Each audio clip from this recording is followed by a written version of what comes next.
Le déclenchement d'une réalité invisible. Il existe des expériences humaines qui échappent immédiatement aux catégories habituelles de la pensée. Des situations où la logique perd sa mainmise, où les repères sociaux deviennent insuffisants pour expliquer ce qui se déroule intérieurement. Dans ce contexte précis, un phénomène particulier se manifeste.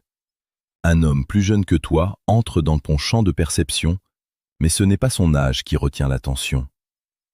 C'est la densité invisible de sa présence. Les Écritures montrent que Dieu ne se limite pas aux cadres humains. Dans 1 Samuel 16, verset 7, l'Éternel ne considère pas ce que l'homme considère. L'homme regarde à ce qui frappe les yeux, mais l'Éternel regarde au cœur. Cette vérité ouvre une lecture différente de ce que tu vis. Ce n'est pas une simple interaction sociale. C'est une résonance intérieure qui dépasse les standards naturels. Dans Genèse 37, versets 5 à 7, Joseph reçoit des visions qui dépassent son âge et provoquent incompréhension et tension autour de lui. De la même manière, certaines présences dans ta vie ne sont pas définies par leur position apparente, mais par leur rôle caché dans un processus plus profond. Ce que tu ressens ne s'explique pas uniquement par l'émotion ou l'attirance. Il y a une dynamique silencieuse où les regards deviennent des langages, où les silences portent des significations et où les distances ne sont jamais réellement des séparations. Chaque interaction semble contenir une information non dite, presque codée, qui cherche à être déchiffrée. Dans Jérémie 1, verset 5, il est écrit que la connaissance divine précède même la formation. Cela signifie que certaines connexions humaines s'inscrivent dans une logique invisible qui dépasse la chronologie des âges et des attentes sociales. Ce qui se joue ici n'est donc pas superficiel. Il ne s'agit pas d'un simple intérêt passager. Il s'agit d'un mécanisme intérieur où deux trajectoires semblent se croiser pour des raisons qui dépassent encore la compréhension immédiate. Le cadre invisible des rencontres qui dérange l'ordre établi. Dans la structure actuelle des relations humaines, tout semble codifié, rangé, classé selon des critères précis qui donnent une illusion de contrôle. L'âge devient une frontière implicite, l'expérience un filtre, le statut une barrière invisible. La société construit des grilles de lecture où chaque relation doit être justifiée, validée, rendue logique pour être acceptée. Pourtant, certaines connexions apparaissent en dehors de ces systèmes, comme si elles échappaient volontairement à toute tentative de classification. Dans ce contexte, une situation particulière s'installe progressivement.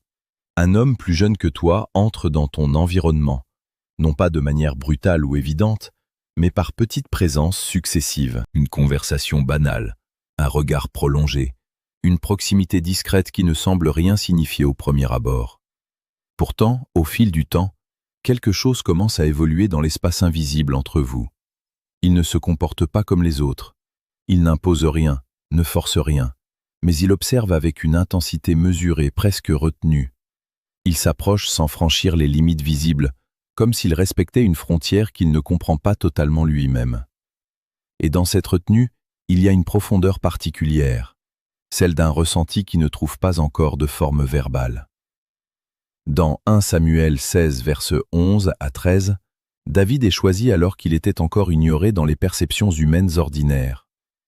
Le regard divin traverse les critères sociaux pour révéler une réalité cachée. De même, dans Genèse 37, versets 5 à 7, Joseph reçoit une destinée qui dépasse totalement la compréhension de son entourage immédiat, provoquant incompréhension et tension. Ces exemples montrent une constante spirituelle. Ce qui est déterminant ne se voit pas toujours immédiatement. Dans les relations humaines aussi, certaines connexions naissent dans un espace silencieux, avant même d'être reconnues par la conscience. Dans cette situation, un paradoxe s'installe. Lui, plus jeune, mais traversé par quelque chose qu'il ne maîtrise pas totalement, oscille entre expression et retenue. Toi, plus avancé dans ton parcours, mais confronté à une émotion difficile à classifier, ressens une tension intérieure qui ne trouve pas de traduction simple. Dans ce type de configuration, rien n'est pleinement dit, mais tout est déjà en train de se jouer dans un espace invisible où les émotions précèdent les mots et où les silences deviennent des langages à part entière. Tout commence dans un instant presque insignifiant, mais chargé d'une intensité silencieuse. Un regard. Pas un simple échange visuel, mais une rencontre intérieure qui dépasse les limites du temps et des catégories humaines. Il est plus jeune. Pourtant, son regard ne reflète aucune immaturité émotionnelle. Il porte une densité étrange, comme s'il voyait au-delà de ce qui est visible. Dans Matthieu 18, 3, « Si vous ne devenez comme les petits enfants, vous n'entrerez pas dans le royaume des cieux. » Cette parole révèle une inversion spirituelle. Ce qui semble petit ou jeune dans le monde peut porter une profondeur que les adultes ont perdue. Ce regard devient une interrogation silencieuse. Il ne parle pas, mais il questionne. Il ne s'impose pas, mais il traverse. Et sans comprendre pourquoi, tu ressens que quelque chose s'est ouvert dans l'espace invisible entre vous. À l'intérieur de lui, une lutte invisible s'installe. Ce qu'il ressent ne correspond à aucun cadre logique qu'il connaît. Il tente de rationaliser, de réduire, de contenir, mais plus il résiste, plus la présence intérieure grandit. Dans Jonas 1, verset 3, il est écrit que Jonas fuit devant l'appel qu'il ne comprend pas encore. De la même manière, il tente d'échapper à ce qu'il ressent, comme si le silence pouvait effacer une vérité déjà inscrite en lui. Mais le silence n'est pas vide, il est chargé. Chaque mot retenu devient une pression intérieure. Chaque absence de parole devient un langage involontaire. Il ne dit rien, mais tout en lui parle différemment, dans ses gestes, dans ses hésitations, dans sa manière d'être présent sans s'imposer. Ce qui est enfoui finit toujours par se manifester. Les émotions ne disparaissent pas, elles changent simplement de forme jusqu'à trouver une issue. Dans Genèse 29, verset 20, Jacob servit 7 ans pour Rachel, et ces années furent à ses yeux comme quelques jours. Ce passage révèle une vérité profonde. L'amour silencieux ne se mesure pas en mots, mais en constance intérieure. Ici aussi, quelque chose se construit dans l'invisible. Les regards prolongés, les attentions discrètes, les présences répétées deviennent des fragments d'un langage non déclaré. Rien n'est officiellement exprimé, mais tout est déjà ressenti. Ce qui commence à émerger n'est pas encore une déclaration, mais une tension émotionnelle qui cherche une forme d'expression. Une réalité invisible devient progressivement perceptible. À l'extérieur, tout semble devoir être analysé, classé, compris selon des critères rationnels. L'âge devient un argument, une barrière mentale, une frontière sociale invisible mais puissante. Pourtant, dans Ecclésiaste 3, verset 1, il y a un temps pour tout, un temps pour toute chose sous les cieux. Cette parole introduit une dimension où le temps humain ne contrôle pas tout. Ce lien défie les structures mentales. Il crée une fracture intérieure entre ce que la logique impose et ce que le cœur perçoit sans justification. Une tension persistante s'installe. Accepter uniquement ce qui est compréhensible ou reconnaître ce qui est déjà ressenti. Dans cette zone, les certitudes commencent à vaciller. Au-delà de l'émotion et de la logique, quelque chose de plus profond agit silencieusement. Ce n'est pas uniquement une rencontre humaine, mais une expérience intérieure qui transforme progressivement la perception de soi et de l'autre. Dans Exode 3, versets 2 à 4, Moïse voit un buisson qui brûle sans se consumer, et c'est dans ce moment inattendu que son appel commence. Rien n'est prévisible, tout est déclencheur d'une transformation. De la même manière, ce lien agit comme un point de bascule intérieur. Il ne force rien, mais il révèle. Il ne s'impose pas, mais il change la manière de ressentir, de comprendre, et parfois même de se projeter dans l'avenir. Ce qui était perçu comme une simple interaction devient progressivement une expérience intérieure profonde, où chaque cœur est invité à évoluer au-delà de ses anciennes limites. L'éveil face aux connexions qui dépassent la logique. Ce type de connexion n'entre jamais dans les catégories ordinaires de l'expérience humaine. Lorsqu'une personne plus jeune s'approche de ton espace émotionnel avec une intensité inhabituelle, il serait trop simpliste de réduire cela à une attirance classique ou à une curiosité passagère. Il s'agit souvent d'un mécanisme beaucoup plus profond, où l'intérieur de l'être est exposé à une forme de révélation qu'il ne maîtrise pas immédiatement. Dans Jérémie 1, verset 5, « Avant que je t'eusse formé dans le ventre de ta mère, je te connaissais. » Cette parole introduit une vérité fondamentale. L'existence humaine ne commence pas au moment de la rencontre visible, mais dans une dimension de connaissance préalable. Cela signifie que certaines interactions ne sont pas accidentelles, mais inscrites dans une logique plus vaste que la perception immédiate ne peut contenir. Dans ce cadre, les critères humains deviennent insuffisants. L'âge, le statut, la maturité sociale ou même les conventions relationnelles ne suffisent pas à expliquer ce qui se produit dans l'espace invisible des émotions. L'erreur commune consiste à enfermer ce qui est vivant dans des catégories figées, alors que certaines expériences sont dynamiques, évolutives et profondément révélatrices. Lui traverse un conflit intérieur réel. Il ressent quelque chose qui dépasse sa propre compréhension, quelque chose qui ne correspond pas à son niveau d'expérience ou à ses repères habituels. Ce décalage crée en lui une tension. Il sait ce qu'il ressent, mais il ne sait pas comment le nommer sans se heurter aux normes extérieures. De ton côté, une autre tension s'installe. Tu observes une incohérence apparente entre ce que la logique sociale impose et ce que ton intériorité perçoit. Ce conflit entre perception rationnelle et ressenti émotionnel devient un espace de questionnement profond. Rien ne semble totalement clair, mais rien ne peut être ignoré non plus. Dans 1 Corinthiens 13, vers 12, « Aujourd'hui nous voyons au moyen d'un miroir, d'une manière obscure. » Cette phrase souligne une réalité essentielle. La compréhension humaine est souvent partielle, fragmentée, incomplète. Certaines vérités ne se révèlent qu'avec le temps, et non dans l'instant de leur apparition. Dans cette tension, quelque chose d'invisible se manifeste. Une vérité émotionnelle brute, non filtrée, qui échappe au contrôle des deux parties. Ce n'est ni totalement voulu, ni totalement rejeté. Cela existe simplement, dans un espace intermédiaire où les émotions précèdent les explications. Ce type de situation devient alors un lieu de discernement intérieur, non pas pour précipiter des conclusions, mais pour reconnaître que certaines connexions ne demandent pas immédiatement une définition, mais une compréhension progressive. Entre ce que l'on impose et ce que l'on ressent, ce lien devient un miroir intérieur qui ne laisse pas place à l'indifférence. Il t'oblige à une confrontation silencieuse avec toi-même. Vis-tu selon les normes construites par les regards extérieurs, ou selon la vérité plus subtile de ce que ton être perçoit profondément, même sans validation sociale? Dans Proverbe 4, verset 3, « Garde ton cœur plus que toute autre chose, car de lui viennent les sources de la vie. » Cette parole ne parle pas d'un cœur naïf ou impulsif, mais d'un cœur conscient, capable de discerner ce qui le traverse. Le cœur ici n'est pas seulement émotionnel, il est aussi spirituel.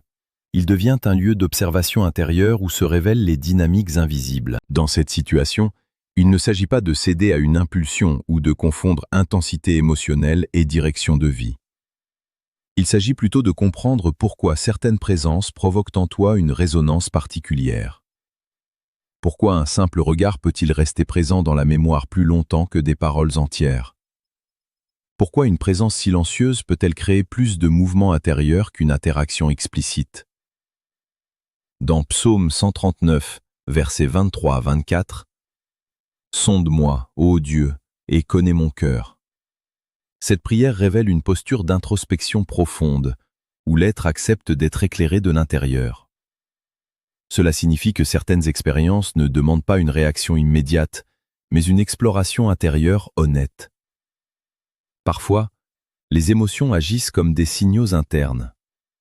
Elles ne donnent pas toujours des réponses, mais elles indiquent des zones sensibles de l'âme. Elles révèlent ce qui est en train de se transformer, ce qui est en train de s'ouvrir ou ce qui est encore en construction.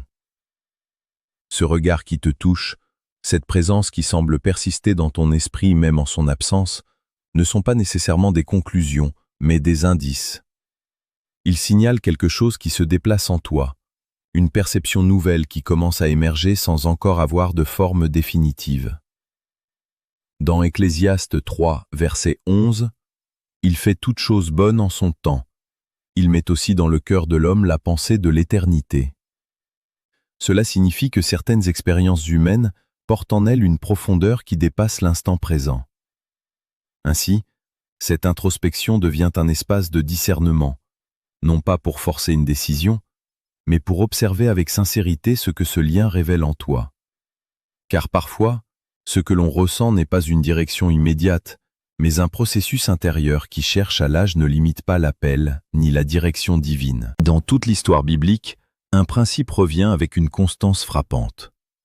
Dieu ne se conforme jamais aux critères humains pour choisir, appeler ou révéler. Ce que les hommes considèrent comme un facteur déterminant, l'âge, l'expérience, la position, devient secondaire face à une logique spirituelle qui dépasse les standards naturels. David en est un exemple marquant. Dans 1 Samuel 16-13, Samuel prit la corne d'huile et l'oignit au milieu de ses frères. Et l'Esprit de l'Éternel saisit David dès ce jour-là. Il était jeune, ignoré dans la hiérarchie familiale, mais déjà porteur d'une désignation spirituelle claire.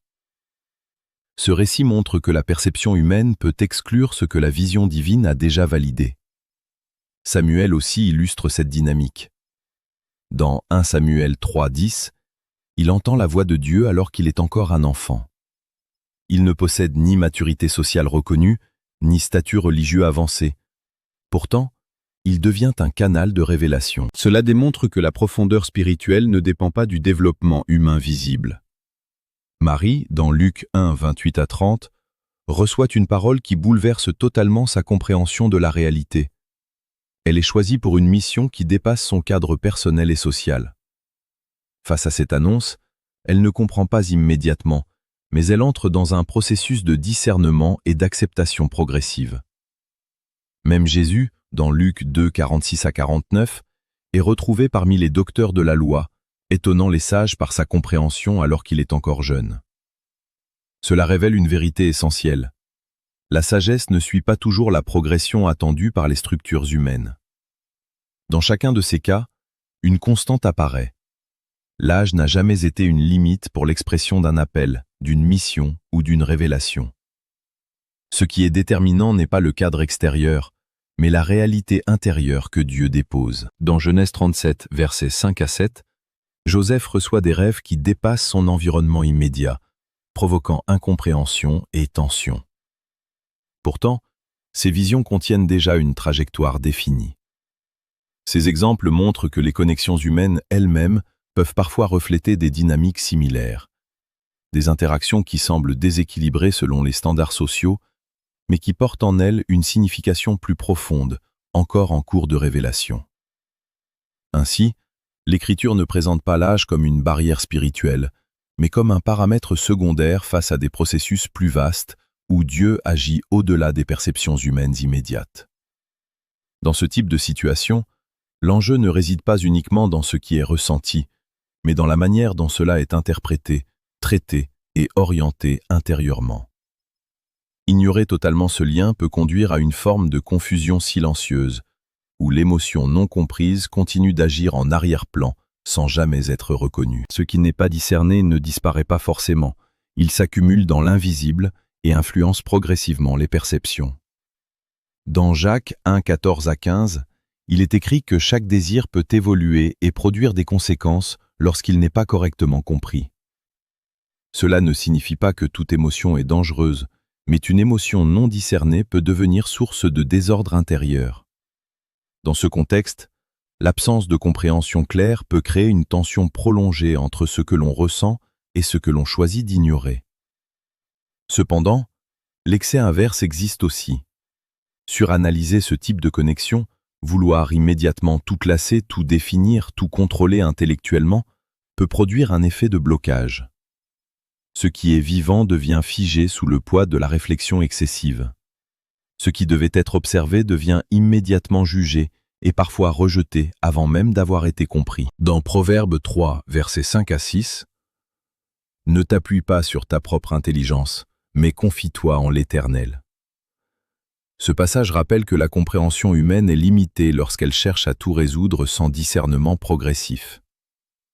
Il existe donc une urgence particulière, non pas une urgence de décision impulsive, mais une urgence de discernement juste. Comprendre avant de rejeter, observer avant de conclure, percevoir avant de condamner intérieurement ce qui n'a pas encore été pleinement révélé. Dans ce type de dynamique, certaines connexions sont fragiles. Elles ne disparaissent pas parce qu'elles sont fausses, mais parfois parce qu'elles sont mal interprétées trop tôt, étouffées par la peur ou bloquées par une analyse prématurée. Dans Ecclésiaste 7, verset 9, il est écrit « Ne te hâte pas en ton esprit de t'irriter ». Cette sagesse peut aussi s'appliquer aux émotions non comprises.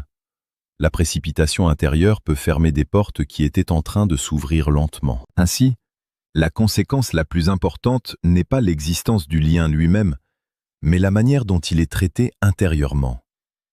Car une connexion mal comprise peut créer de la confusion, tandis qu'une connexion discernée avec patience peut devenir un espace de clarté progressive. Rester aligné dans le discernement et la paix intérieure. Dans ce type d'expérience intérieure, la précipitation est souvent le premier piège. Ce que tu ressens ne demande pas une réaction immédiate, mais une écoute profonde. Il existe des moments où la vie ne te demande pas de conclure, mais de comprendre progressivement ce qui se construit en toi.